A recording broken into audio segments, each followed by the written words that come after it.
I think you ought to put it at the top, so when the tank's full, you approve. So it ain't gonna be approved very often then, is it?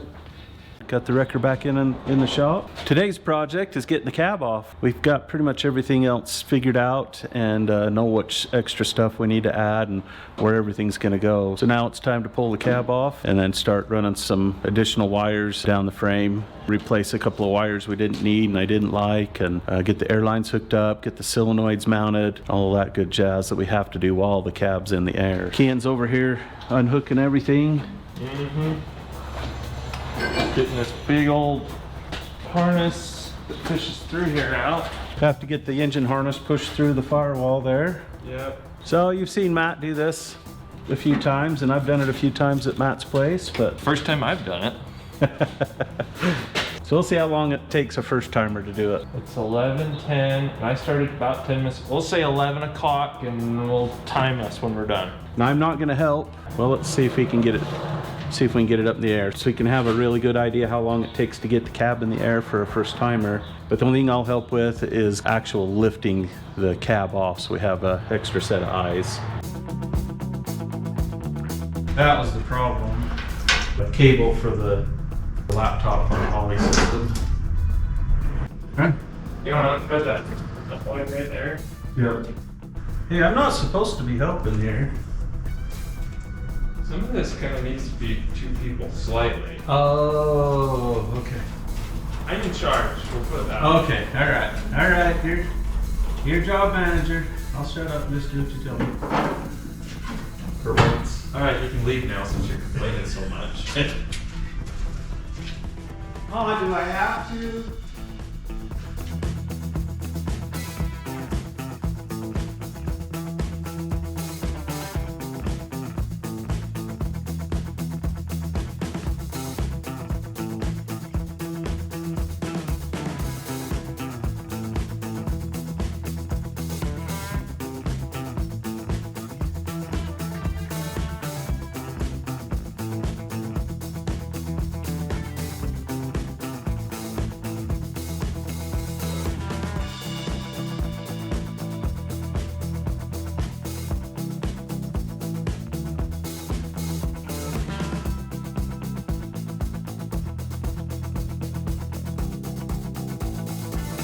So that was 50 minutes for me to get it, everything off of it, ready to go up. It's racked up, it's picked up about that much. Just need to have my dad here. We need 2 people to watch it as we go up, make sure we're not gonna hurt the shifter cables. But that was with my grandpa stopping by and a customer stopping by to pick up a car. So not bad at all. Never even attempted to do that before. This thing's ready to come up in the air.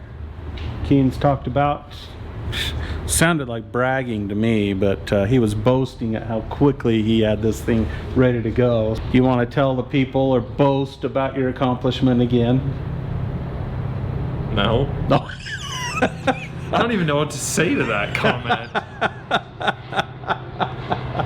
You were all prideful and boastful 30 seconds ago. Or is it now? I had a slice of humble pie. Ready to go up then? Yeah, it's already picked up just a little. Oh yeah, it is. It's picked up about an inch, isn't it? Yeah. I think we're good. Go ahead and go up. How much? Probably. Let's see what we got for shifter cables. So let's go up enough to where we can see in there. Okay. Looks like the shifter cables are ran under the fuel tank and around. So we might be able to go up most of the way. Yeah, go ahead and go up. We'll check everything up on the firewall. Oh, throttle cable's gonna have to come off. Oh yeah. With the way the throttle cable and the shifter cables are set up, you need Yeah, to normally you could just leave it on there. Yeah, huh? you just pick it up, but where we gotta roll it back to get full access, we gotta get it all. I can just undo that nut, then this for the welder can kind of set aside, and we'll just leave this bracket and everything and set it up here with the cab. Perfect. So I'll do that real quick.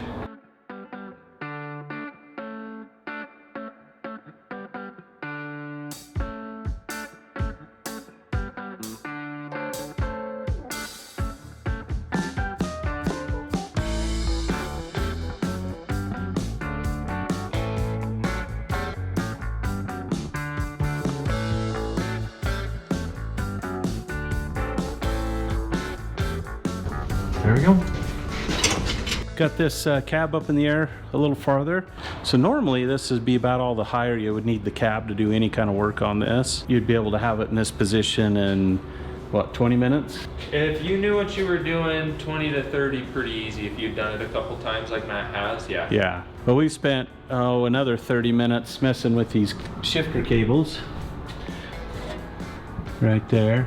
So there's 3 cables that go to the transfer cases, so 2 to the main case, and then another cable to run to the doubler here. Those aren't too bad, but the one that's kind of a pain is the transmission shifter cable. It goes down through here, and it has this bracket right here that bolts to the bottom of the pan, so you gotta go underneath and unbolt that. But we're still only an hour and 15 minutes into the whole job. From when we pulled it into the shop till now has been an hour and a half. Yep.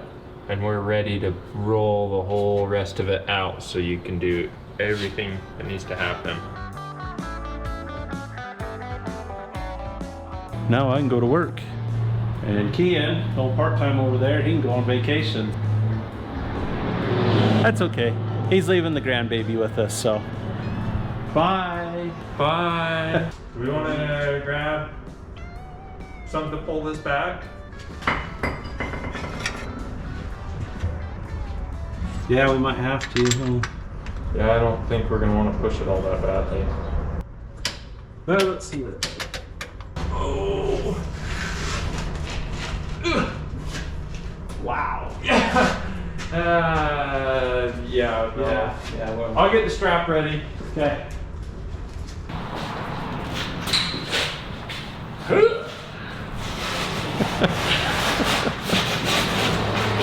Yeah, mule, yeah. All right. Okay. I think we need we'll a need. little more horsepower. All right.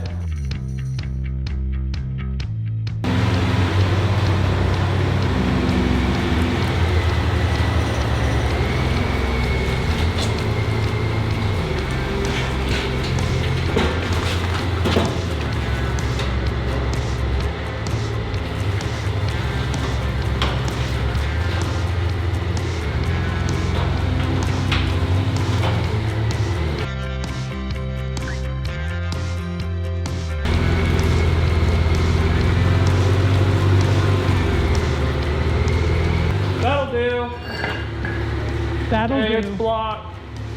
That'll do, donkey. That'll do. No, you said it wrong. That'll do, donkey. That'll do.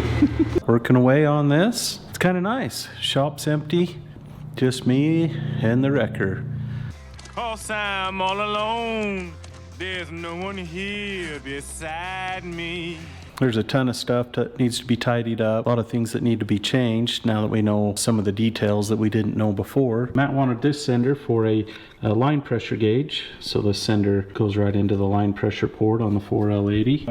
I added this 2 conductor wire. That way if he decides to add a transmission temperature gauge from Speed Hut, it'll already be pre-wired and we'll just have to put a sender in it. So we had to use the 3-wire sender. Looks an awful lot like a factory style oil pressure sending in it for the Speed Hut gauges. Get that ran. I've got the wires all pulled up to this point. I'm just trying to get everything terminated and ready to go. I can just work my way over to the connectors on that other side. On this side, I'm getting ready to put the coolant temperature sensor in for the temperature gauge, and it uses this style of connector. It's a pull to seat style connector, so they're kind of funky. These pull to seat connectors, you don't crimp the wire on and then stick it in the housing. You stick the wire through. So I've got it through the seal that's in the back, through the housing. Now I will strip it. Put that in there like so. Crimp it.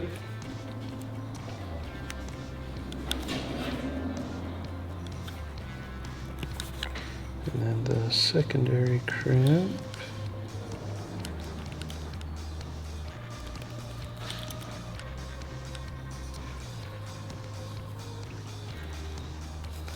And then the reason they're called a pull to seat is you slide this up in there. That little wing right there on the side fits in this groove. And then this is the little lock pin right there. So you can see you have to pull it through this way for that to seat. So to get it out, you have to come in through the back to press this, and then it'll come back out through the front. Push that in, pull it till it clicks. That's why it's called a pull to seat. And then make sure your seal goes back on the back.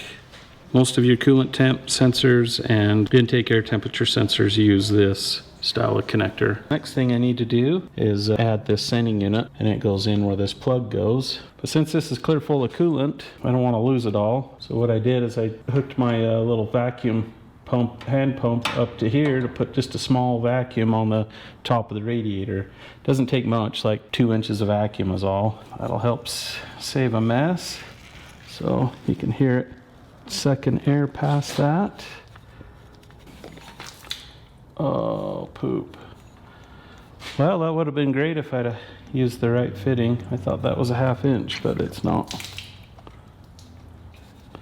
And I lost my vacuum. We'll just pause for a second and I'll find a different adapter.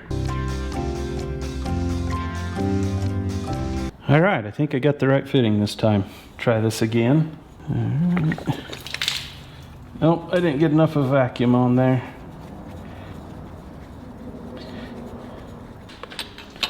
I had it right the first time, but not the second. Slide the heat shrink up.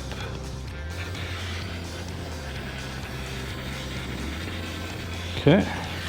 The old wire cooker took care of that. And there we go. We now have a coolant gauge, coolant temperature gauge. I'll come over to this side and I'll get all of these wires ran over here. From there to here, I'm just going to run these external right up to this spot where this trans harness breaks out, and then from right here up clear to here, I'll run these wires into the harness. I was planning on having to take some of this harness back apart because I want to get rid of some of the vinyl electrical tape and replace it with cloth. So you can see there's vinyl there and here. I was hoping that I wouldn't have to pull this all back apart. That's why I did cloth on this one, but oh well. Win some, you lose some. I'll get these wires labeled and then I'll get them ran through the harness.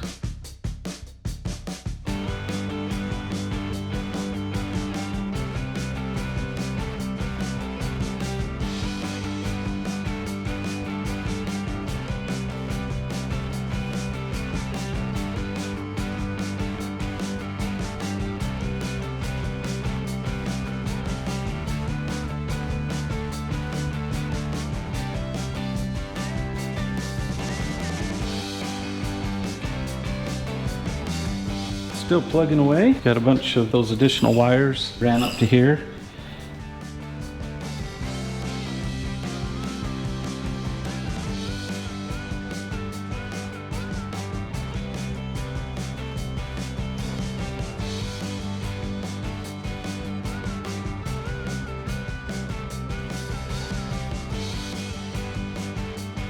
Oh, goody! Some kind of activity down there. I have 1 or 2 more to do, and then I'll get those pinned. Ran these new wires back. These blue and the yellow. They will go up to the side lights and the rear lights. The wires that I'd ran previously weren't heavy duty enough to take the current load. We ran this red wire. This will go to the compressor to turn the compressors on. Ran a additional wire here to go to the tank pressure sensor. That'll go mount to this tank that's going to go right here. And I've got this all wrapped up. I still need to pin these out. I got to add 1 connector and pull a couple of the wires out of this connector, repin them with these. I've got a couple more wires to run in here. I ran this additional wire here because this wire will go to the tank pressure sensor. There'll be a separate tank to run the air lockers, and this will be the wire to go to the pressure sensor for that main tank. Now I'm just trying to figure out the few little details on getting the rock lights and the strobe lights wired up. I have to add a couple more wires into for those. You can see I've got them marked where some of those lights are going to go. And then we're gonna put 2 lights up into the boom. I wanted to put some lights back here, but I don't dare cut into that because it'll weaken this rear cross member and there's a lot of stress on it. And I don't want to surface mount anything because it won't make it through one job.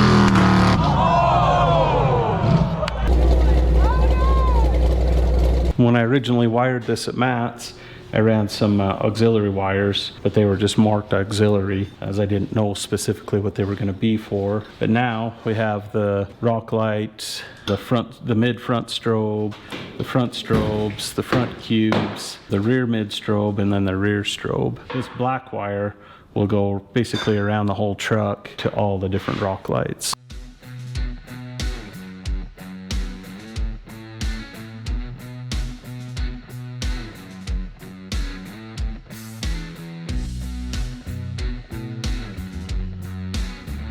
Well, the mail came today, or package, and it had some stickers in it.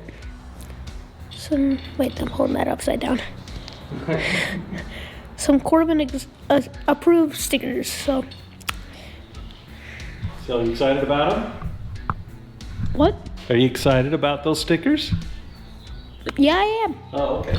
Well, don't get too over enthusiastic about showing your excitement or anything. You're not even smiling. You're like, oh, I'm so happy. My stickers. I'm just tired right now. My stickers get sewed up.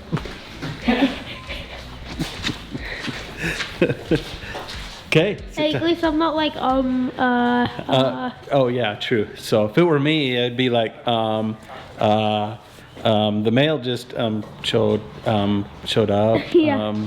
And Mom just handed me these one sticker thingy mabobs, and I'm so happy I can hardly contain myself. Yeah. Okay. All right. So that's a combination of you and I, huh? Enthusiastic and the ums. Yeah. And the ums? Yeah. Unenthusiastic and the ums.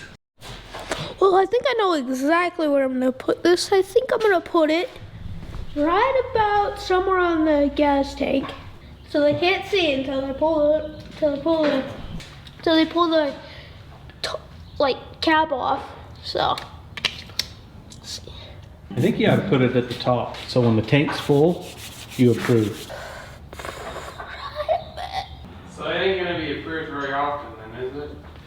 Oh, guess you don't need it. You can stick? Yeah, it's sticking. Sweet. I have this harness all made up. I've got everything all broke out into its separate things. So this will be the front rock lights that will go right here. And then this is the wire that goes to the air tank pressure sensor. And then these are the headache rack lights. And then the rear tail lights are split off into their respective side. Now we'll just get some of the braided looming put on. I'll get the branches all taped up and covered. I'll reuse this long piece that we were using before and run it down the main harness. And then once that's done, then I can go over to the passenger side and repeat. And I've got about 7 or 8 airlines I have to run. I'm hoping I have enough room for it all. Is there going to be a light on the boom? Yeah, there'll be 2 lights. So the way this will work, so I'll sit up in here and I'll angle them like this. Nice broad spread on the light, and then I'll have one of these lights set up to run on strobe when the strobe lights are on. It'll be kind of a safety feature as well to be able to have this light back here strobe. This one will just be purely on off, but this one I'll set up as a strobe, the one that kind of faces the rear. So when it comes off with this one, it'll be solid. And when it comes on with a strobe, it would be a strobe. This one will be a strobe.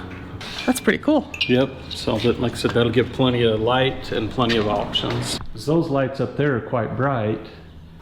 The ones on the side are quite bright, but there's just nothing at the rear to help hook up cars and be able to see what he's doing. You have a note. All I had to do was spend a minute looking around and I would have been set, and I didn't have to even ask and bother you. Do not interrupt my chain of thought. Yep, everything's labeled, so don't forget. Yeah, I even had to write down everything for all the lights and the pin numbers and the bulkhead connectors, so I don't forget helpful. And then it makes it easier for me to go back through and proof it when I'm all done.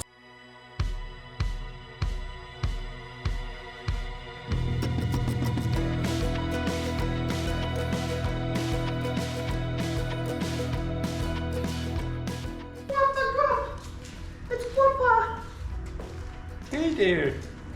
Y'all happy? Belly full? And us Sneaked up and been playing for the last half an hour.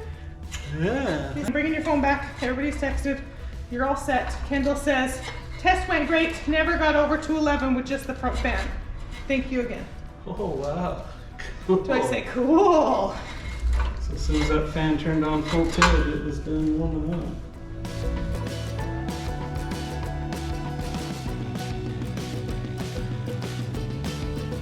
Huh. Huh. We're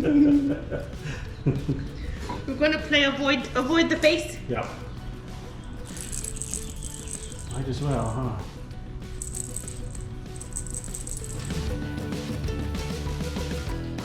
Well, I have the all these branches all taped up, ready to go.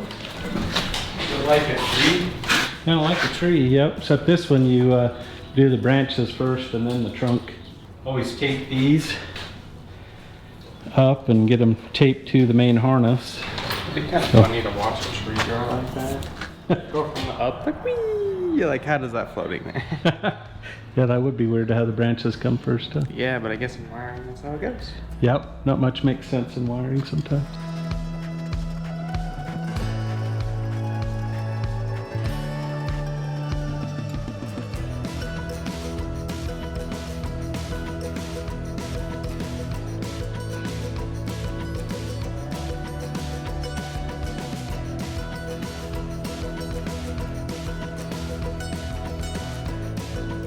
Got that harness all done.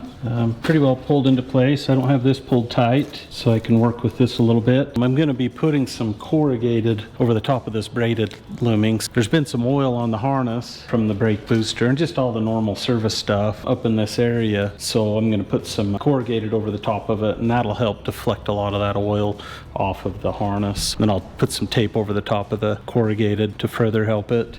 And then right through this area, I'll put some heat tape over it, help shield it as well. Before I go over to the other side and start the wiring, I think I'll run some airlines.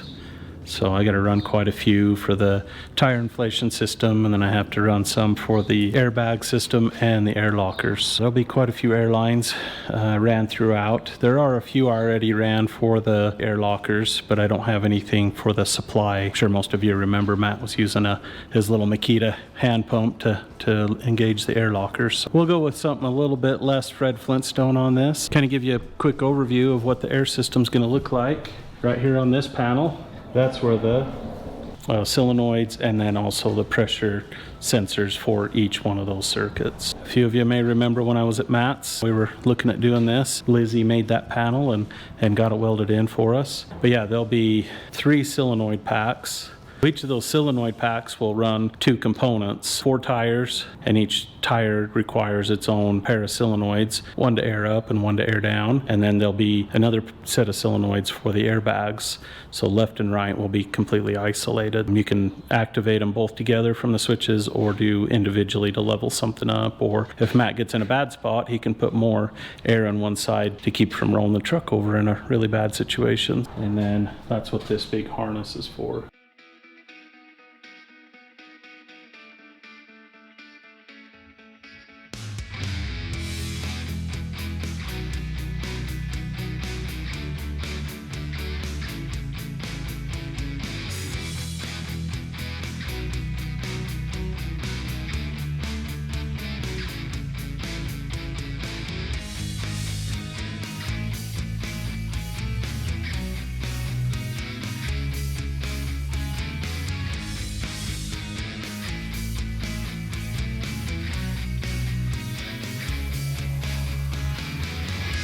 Air lines are ran up here, and then I got the air hoses run to the air tanks. So there's a tank here and a tank on that other side, and then I got the air hose ran from this smaller tank that's right up under there. That's going to be a separate tank that's just for the lockers. That line comes up to here. When we pulled this clear tubing when we were down at Matt's place a few months ago, many of you commented on this tubing is junk, and you're absolutely right. This was almost a foot away from the header and it melded. Same with that one. That was like 18 inches from the header and it melded. It never even had any air pressure in it. I'm sure if it would have had any air pressure in it, it would have blown out instantly. If you ever have the opportunity to use this stuff, don't. The last thing I need to do wiring wise, at least that's what I'm telling myself, this is the last thing I need to do, is I gotta get the rock lights wired on this side. I've gotta add a couple of wires to this one bulkhead connector here to run the lights here. And then I've got wires on the other side I need to cross underneath the bed to run the lights there and in the back. And doing this all alone. Yep. He helped you unload or take off, or how do you call it? Lift the cab. Yep. And then he left. Dusty and Tyson are down playing. They went boating down at Sand Hollows. And then Caden's still honeymooning. Hopefully they'll have the crew back starting on Monday and they'll start filtering back in through next weekend. Caden's back from his honeymoon. Yeah. Yeah. What was it 11 days you were at Disneyland? Actually, we were there for 8 days. 8 days? Oh, okay. Yeah. You were just 7 days at the park. Oh, wow. And then we were there for 9 nights or something, yeah. Wow. Yeah, that's a long time. Yeah. That's a lot of Disney, so I'd be set we're good for for life. a few years. Actually, what am I saying? I went there for 1 day and I'm set for life, so. Anyway, Caden's over here building the brackets for these rock lights. So what he's building is these little brackets that'll go right here underneath these cube lights. These brackets will hold the rock lights on the bottom. We'll just put 2 of them side by side, one white one and one amber one. The amber one will strobe and then the white one will just be a regular rock light. But the strobing light, the controller for it will turn them on steady as well, so they can both be on steady if you wanted. Yeah, we'll weld those on. We'll put a little gusset in the corner, keep them from falling off, and that'll take care of that one. So it should be fairly straightforward. These ones, got them labeled to go here and wires for lights there. But I think we'll wait till the cab's back on to mount those because I'm not exactly sure how that's all going to work out. Back here, we'll put them right under this. A white one and an amber one right under there. And the wires are in right there for those. As far as our Korbin approved stickers, We're going to throw one in with every order over $10 until we're out of them. Order up and we'll send them out. Where do I go to order? Where do you go to order? You just go in the closet. Yeah. But everybody else, you go to chadsfab.com. And we got a whole bunch of stuff there. T-shirts, hats, hoodies, beanie. Well, no, we're out of beanies, huh? So Yeah, those are next year. Yeah, and we have a whole bunch of different stickers too. So can't forget the stickers. That takes care of it for today. Till next time, remember to stand up for yourself and for your beliefs, because if you don't, no one else will. Thanks for watching.